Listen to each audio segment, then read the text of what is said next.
This episode's special guest is Krystal Parker. Krystal is an established corporate executive with a lot of extensive experience. She has an undergraduate degree, a master's degree in marketing, and she also has a Harvard executive degree as well. But she started as a pig farmer, which I didn't know. And we learned on this show. She also has a new book that is called The Best Robot Wins. And you can find my new book right there, Purpose Will Save Your Life, and you can find that on nexusmountaintnetwork.com. Enjoy the show.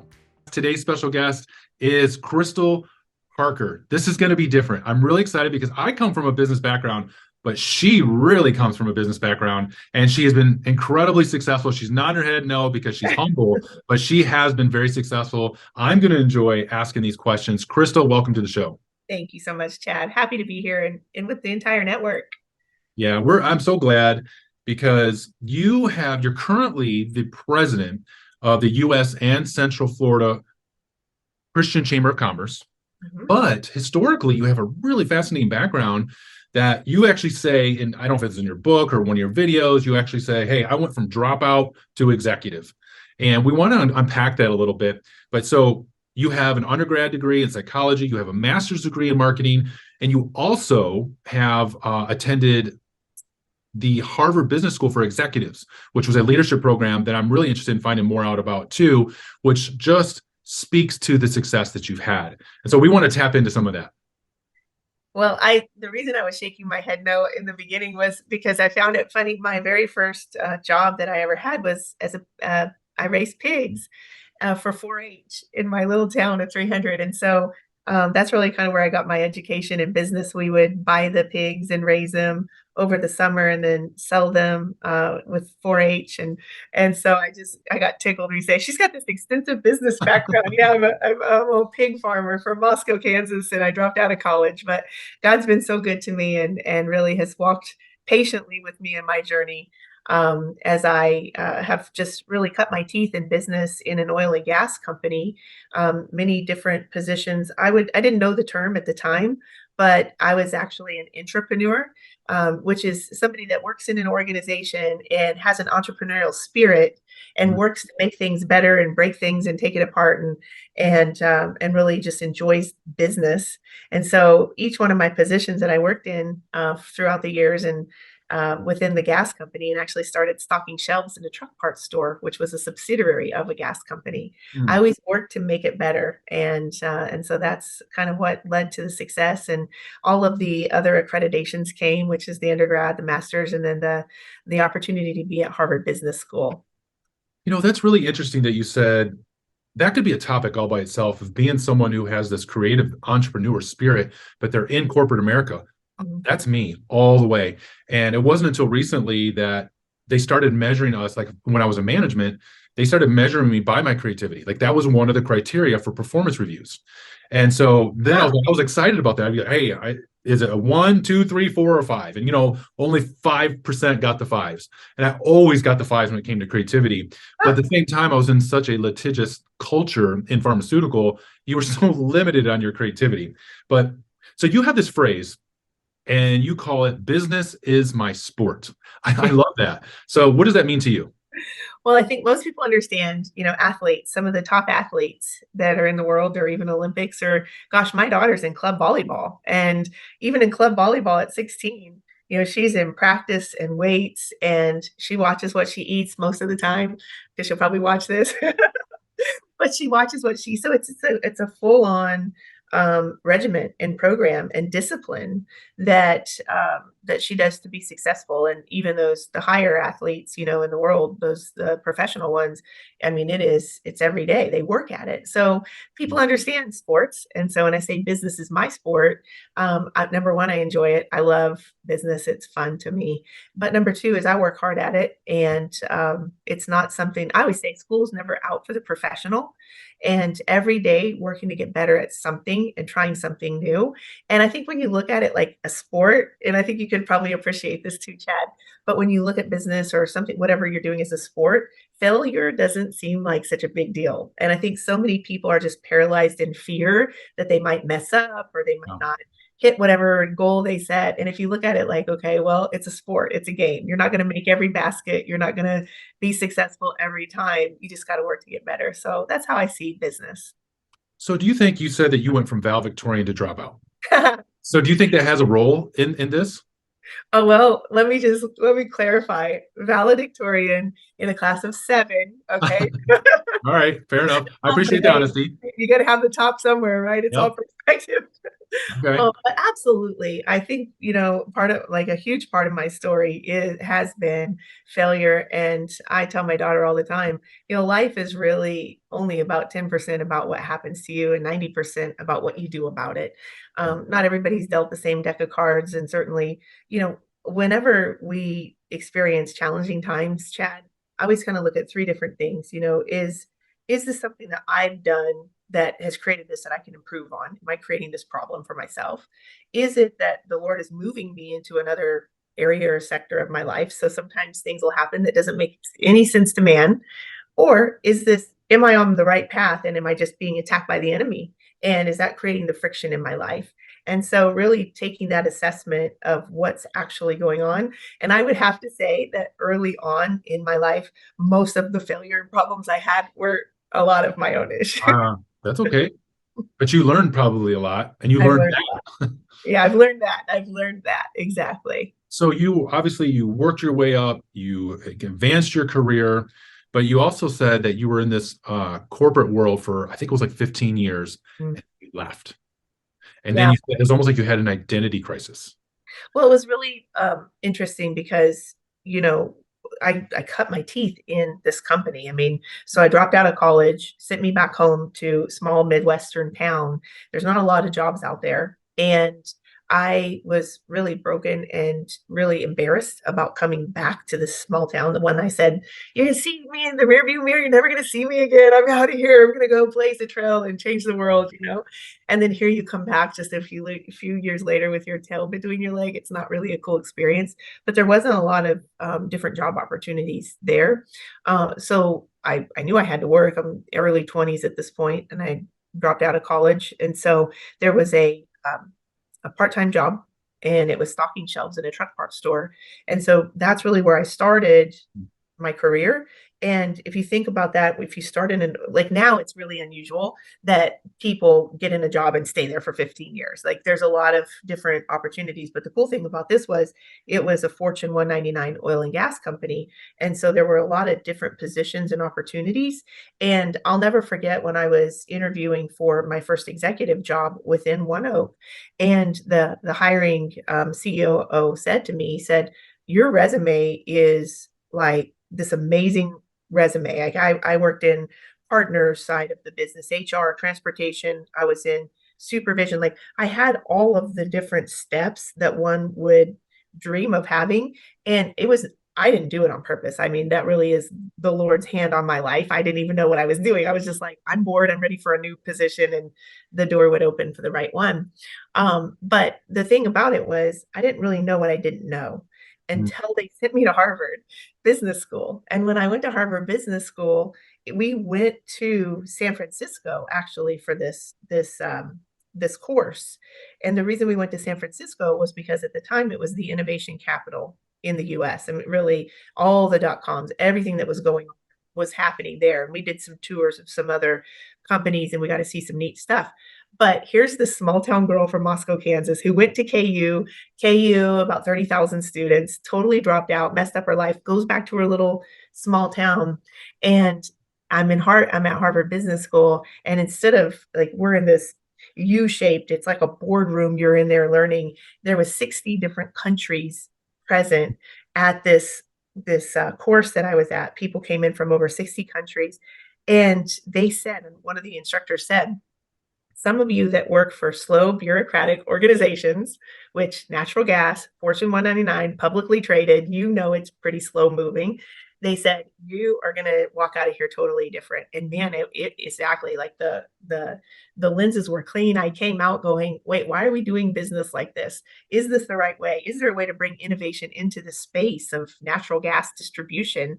And I was just different. And at that point, I was also hungry to kind of start my own company. And God aligned things perfectly for me to be able to do it.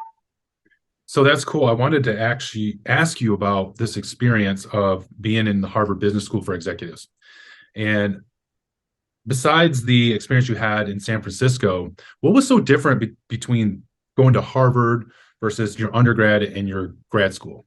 Yeah, well, it's interesting because the Harvard course was condensed to a smaller amount of time, significantly smaller, but there was a huge amount of homework just even walking in the door. Hmm. And the cost was actually more than my master's, if you Wow. can imagine.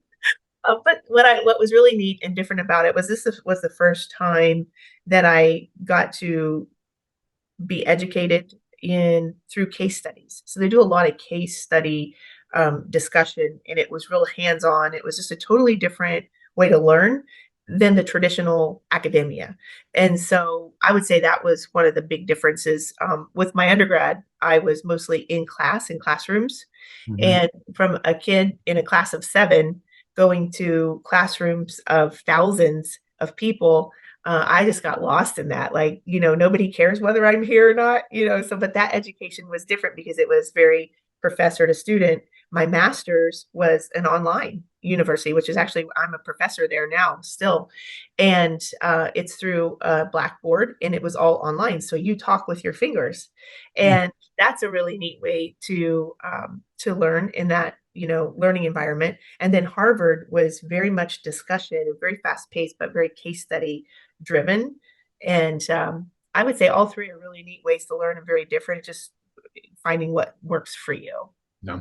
So you were in a position to have to really grow and be stretched on becoming a leader. And so there's so many different leadership trainings and philosophies and styles. What is your position on leadership? What is your preference? What do you think is important? And what things would have you learned about leadership through your time?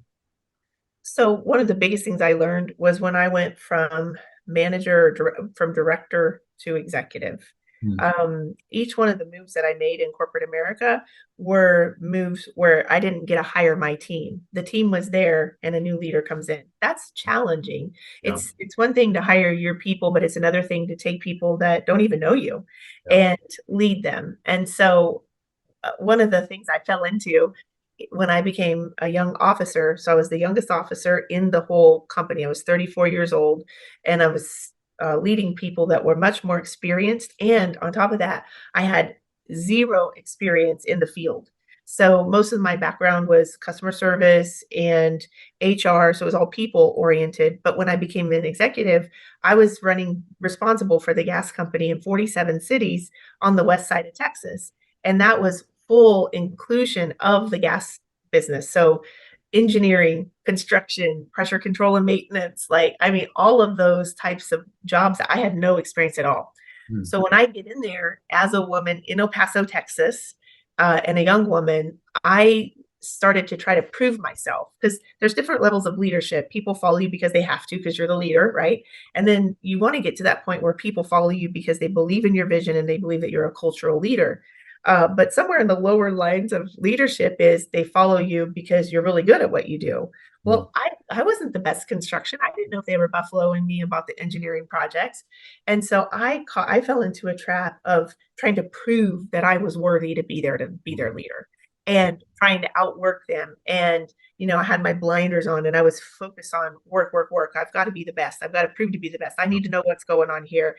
And the president at the time, he said to me, he said, Krystal, you're going to burn out if you keep trying to do this because you've got to learn to lead and trust your leaders. And I think I started to become a little bit micromanaged. It probably came across as micromanaging, even though it wasn't my Yeah. intention, Yeah. and really and truly lead at a higher level. So making that step from doer to leader was a really big transition for me in terms of that leadership. But I would say probably the single greatest training I ever had as a young leader was getting the DISC assessment, understanding DISC, which is basically, for those that aren't familiar with it, it's just really understanding how people work. And it's not putting people in boxes. It's just some people Mhm. really are more task oriented and they like checking the box and they like Mhm. to do the tasks. They like numbers, they like analytics, they ask a lot of questions. And then there's other people that really just enjoy relationships and people, and they're comfortable not knowing all of the facts. And matter of fact, they don't want to know the facts, which really creates friction in the workplace. And so when I got to learn about DISC and learn about people at a very early stage of my career, boy, that sure helped guide me to learn because people say, they'll ask me, how did you get from here to there in less than 12 years? And what did you do? And I said, it wasn't anything special about me. It was, I was really good at finding the right people, putting them in the right seat and letting them run is really what it was. All right, there's a couple of ways I could take this. So since we're talking about this, so I taught this too in pharmaceutical. Okay. In fact, I actually did a fun course with the executives and their spouses. And I Ooh. did, so that was fascinating because then the spouses started arguing right in the middle. All right, so for those you don't know, DISC is an acronym, and there are four styles that you're not set in, but have a strong preference, no preference, style towards, or gravity or affinity to. So that's dominance, influence, steadiness, and conscientious. So which one are you? Oh, well, yes. I mean, you taught the course. Let's see if you can. Well, the fact that you said you like to micromanage leads me a little bit that you could be some C, but I also believe you're some S because you're very supportive, you're very sincere. Now, if I get it wrong, that's also a great sign of a great leader because I'm saying Ah, you're balanced I with your appreciate everything that. else, and that's just what's coming through. So, where are you now? That is wonderful. I actually landed the top half, so I'm I and D, pretty closely aligned. And what you're Okay. telling me is what God's blessed me with is the S is that's the Lord, that's the Holy Yeah. Spirit there, and the C. And it's fun that you say that, and that this really just delights my whole day, is because when I worked in oil and gas, I worked with a lot of engineers. Mm. And a lot of engineers, which those are the ones you want building bridges in your gas company and your gas Yep. pipelines. But I had to learn to become more detail oriented Right. and not go in with stories because nobody wanted to hear the stories. They wanted the facts, man. And Yes. so, man, that's really great that you trained on that. So when you were training spouses and wives, did they give you a 5 in creativity for that? Did you get your Um, I creativity I score? pushed myself, yes, because I was definitely looking for different ways to do things. So, all right, so I now got to return the favor. Which one do you think I am? Oh, wow. Okay. Let's see. I'm definitely putting you over into the I, like up there in top of the chart with that. And I see some S in you, but I definitely think you're falling into the people side. Tell me about it. So this is what's great. So part of growth is to be able to adjust to the other people. And so what I think is happening is both of us are adjusting to each other. I'm actually very high DI. So, and the fact that you're like, hey, S, it's like a compliment, just like you said, it's such a compliment. Thank you. That means I'm Yes, being supportive and helpful and yes. putting others before. And a good leader, that's actually a really interesting learning from it, is a Mm, good leader adjusts to the person they're dealing with. yes. That's that's I the love secret. I love to say, Chad, that I don't believe in the golden rule when it comes to communication only. But because the golden rule is treat others how you want to be Ah, treated. that's But when good. it comes to communication, do not Mhm. communicate in the style that you want to communicate in. Try to communicate in their style so that they can hear you. So I Yep. think this has just been Yep. fun. Yep. You should include this all the time. Well, not everyone's familiar with it, and not everyone wants to talk about it. And there's sometimes, you brought it up, and I wasn't even sure if I was going to, but I was ready if you were. Awesome. Okay, so you moved on, and you went into consulting. You do consulting, but you're also the president of the Chamber of Commerce of the Christian, both U.S. and Central Florida, Christian Chamber of Commerce. You have a book that I have right here in my hand, and it's called "The Best Robot Wins." So you kind of talk about artificial intelligence as a way we're going.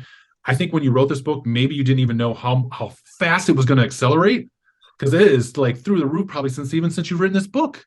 So Yeah. tell us a little bit about this book and how it helps people. Yeah, well, thanks. No, I didn't have any idea. I just remember I had a publisher that said, "Hey, I need a book in 3 months." And at the time, I was trying to get Central Florida healthy, the Central Florida Christian Chamber healthy, and launch our very first U.S. Christian Business Expo to start putting U.S. Christian Chamber on the map.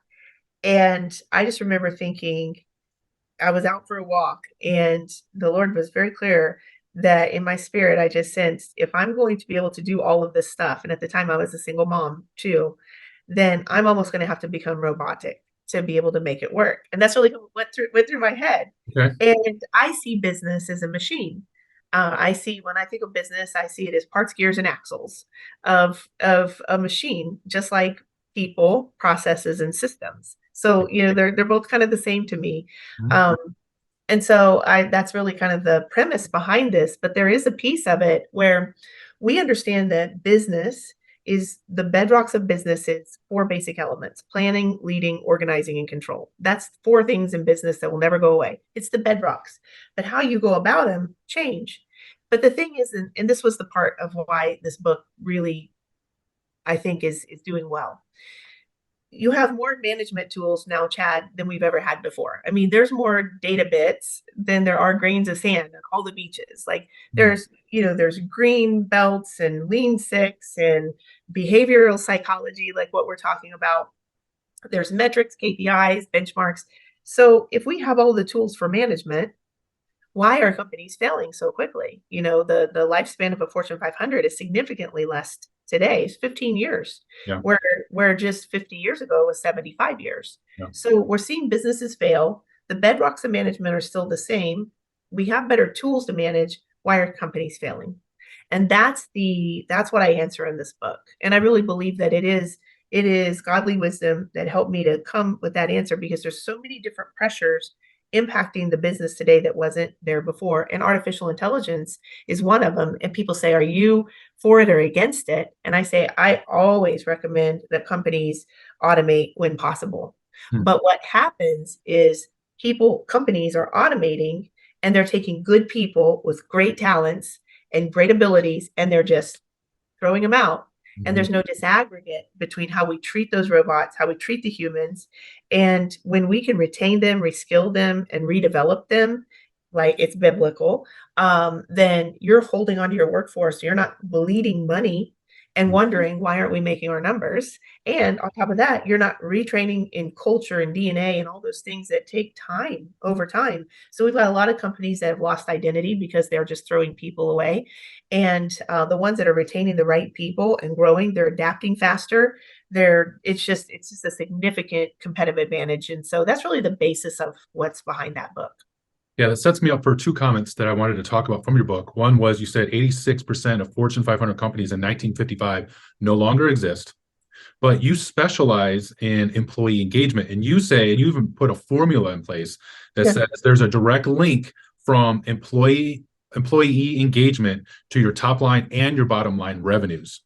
Yeah. So I hear that and I've heard that, but I never really hear people quantify it or expand upon it instead of just it being a theory. Sure. So what do you say? How, like, did you actually put a formula together to say such? Yeah. Well, you did your homework. Thank you. This is fun. This is the sport right here. Let's go. Get Okay. my wristbands on. So Best Buy actually did a study, and they found that a 1% increase in employee engagement was equivalent to $100,000 single store. In one single store, $100,000. So when you're getting your employees engaged, and there's ways to do it, and I talk about that in the book. I'm actually in the middle of an 8-week course that I'm doing, and we're on week 4. And for 2 weeks, we've been talking about engagement. And Hmm. I believe that engagement is directly tied to culture, and culture is the stories that exist in your organization. And so there's a tie there, but it's also through empowerment, collaboration, well-being of your employees. And what you'll see is improvement in safety, less call outs, less turnover. I mean, all of those human metrics that you're tracking, you're going to see improvement in, which that's hard dollars. It's not soft dollars. It's legit hard dollars to a business. And so, and one really simple, low hanging fruit here for your audience is just even onboarding. And not only is engagement, when people think about employee engagement, they think about employees, but the other piece of engagement that's really critical is your engagement with your customers. What are you doing to engage your customers? Because there's something to be said about if you can get a customer engaged in now what's next. I just purchased from you, what's next, and especially service-based industries. Mhm. And so if there is some real value in a system for onboarding. not just employees, but customers too. And Yeah. so if you have systems in place, they've actually found a direct correlation in hard dollars and an onboarding process that will help to get people, what I say is get them underground, because what the Lord showed me was the parable of the seed sower for business. And so the parable of the seed sower, as many of us know, is about a farmer who goes out to plant the seed. Some of it's dropped on the ground, the birds eat it off the top. Some of it falls in the cracks and it doesn't get the moisture that it needs. And so those plants wither. Some of it is falls into thorns and thistles and it gets choked out.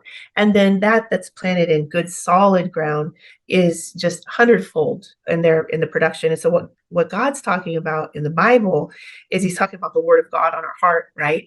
But that parable, that principle is the same basic principle that I use to teach business with people and companies. So when I think of engagement, I think of engagement like that seed that's on top of the ground. That's your employees that are not engaged and they're easily picked off. They're not engaged. They don't really care. We've heard the term quiet quit a lot lately. And so if we can really help to get them into that good ground. And so engagement, communication, and simplicity is, I think, the keys to seeing that hundredfold production. That's cool. Thank you for answering that. And so now you're in this role of head of this Christian Chamber of Commerce. And you said that when you first took the position, you compared it to a product life cycle that has 4 phases. And you were like, hey, I took on this role and it was like declining to extinction. And if you don't know the difference of where those fall on the 4, that's at the very end. So it's the end. Yeah. Here you are, and you decide, whatever reason, I don't know what the reason is. You said this is the role, and you guys came to some kind of agreement. So now, I guess the first thing is, what did you do knowing when you stepped into the role, it was declining and potentially on its way out? Yeah, I think I was a little Pollyanna about that in some ways. I think the Lord knew that I didn't. But, Pollyanna? I don't even know what that word means. A little naive. Naive? A little naive. Okay. All That's right. right. I was a little naive in stepping into that role and what the true picture was. And COVID quickly accelerated that decline. And but it all turned out to be a blessing. I mean, there is so many blessings in COVID, in the fact that it was declining and people were hungry for a change. And so also, and I think this is part of just, you'll appreciate it, just who I am as a person. I think it's the same for you, Chad. Don't give me something that's working perfectly, because I just get bored too easily. Yeah. I love a fixer upper and I want to be able to make, put my DNA on it. And Yeah. so, but that was definitely something that really challenged me. Not only, I think believers is most of your audience is believers, right? Because if they're not, then I have a story to tell you. But I Yeah. think as believers in business, specifically entrepreneurs, sometimes it's more challenging for us because God gives us these visions of what it's supposed to be. And then there's like this huge chasm between where you are and where it goes. And so knowing that we were nearing extinction and it was on a decline, God gave me vision of thousands of people in the Christian chamber. And I remember even laughing out loud when I was in worship and they showed me this. And I just thought, I surely did not get that right. And thinking that was going to be pretty funny. But, it really was. It was God's heart for Christian chambers. I mean, if God's on it, it's not going to fail. What fails is us as humans. Right. And so it was really about understanding not what I thought that this was supposed to be in my mind when I came in, or what somebody else before me created. It was really to really look at it and say, okay, God, what will you have it be? And what does it look like? And through progressive revelation, he didn't give it all to me at once. It reminded me of the feeding of the 5,000 plus. It didn't just start raining fish and bread, and there wasn't like a buffet table set out. It was a progressive revelation. Yep. And everyone was fed. And so that's what it's been like for me. And what it's allowed me to do is create and understand the model of what a healthy Christian chamber should look like, and how it should be set up as a enrichment for the community, a transformative organization for the Christian business community. And then the trickle down that you see from that within the entire city that a Christian chamber is located in terms of, if I'm a Christian and I do business with you, Chad, I know that if I'm doing business with you in your consulting business, that I know your heart, right? I'm assuming that I know your heart, but you're values based, relationship based. And Yeah. so the money that I spend in your organization for your product or service is then going to get spent into causes that I too believe in. Mm. And so therefore, we're doubling down on our dollars in the kingdom. I like And that. that is transformative to a city because the causes that matter most to us as believers are impacted and improved and funded and supported, Mm. and so therefore our cities start to see transformation. So it's so much bigger than just, I'm a Christian, you're a Christian, let's do business together. We do that too, but Yeah. there's a lot of support along the way. I love how you said doubling down. I like that because that helps me understand, and it's been a quick synopsis. So that's a little bit about the commerce. Where's it going? Where do you see this going? Well, when I started with the Christian Chamber, it was actually with the US Christian Chamber. So Mm. 20 years ago, a woman launched this business and registered it as the US Christian Chamber of Commerce and then quickly put it underground and started doing business as Central Florida Christian Chamber Mm. and has been going that way ever since. And so, when the Lord showed me the thousands and realizing that the US was there, well, who was the US Christian Chamber? Who was helping these other Christian chambers? And then my phone started to ring and people said, "We see you're growing, help us." And I go, and I'm thinking to myself, how can I help? I mean, we're barely on life support here. We're just trying. And I thought, who is supposed to help? And it, kind of reminded me of that song, if not me, then who? Right. And so, we really started to lean into what did that look like for the U.S. Central Florida Christian Chambers, over 300 members, thriving and growing and doing very well. And so, with that in mind, um, I believe that my heart, I'm supposed to focus on taking the U.S. Christian Chamber and helping others. We just helped launch West Ohio Christian Chamber of Commerce in Lima, and we're helping Jacksonville, which is Northeast Florida Christian Chamber of Commerce, talking to several other Christian chambers or potential Christian chambers in the US.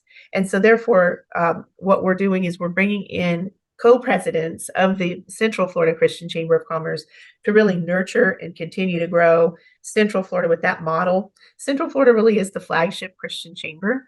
And we believe that by collectively aggregating all of these Christian chambers that are out there in a coalition and helping one another, that by way of a body of influence, the body of Christ in the marketplace, we can continue to grow this business model and really improve and support Christian businesses all over the US. I love that. I think there's some synergy between Nexus and what you're doing. And to wrap this all up in a bow, just so people know, this is how I met Krystal. As I was meeting with someone who I barely knew. I believe he's from Missouri. And he called me like a month later and said, "There's someone I think you really need to meet. Her name is Krystal." And then about a month later, someone from Florida who I barely knew that I was meeting with, he goes, "I really feel you're supposed to meet this woman named Krystal." I'm like, wait a minute. It was the same Krystal. And it's the one that's on our show here today. And so the Lord brought us together. The Lord is going to bless the work that we're doing. He's going to bless you and what you're doing. Krystal, I want to say thank you for what you're doing. Thank you for being a good leader, setting a good example, and helping others, and also for being on our show. Woo! Thank you so much for having me. This has just been a blast, and it's nice to connect. And I do think we need to talk Yeah. Nexus. Yeah, Yeah. for sure. Awesome. All right. Thanks. Bye, everyone.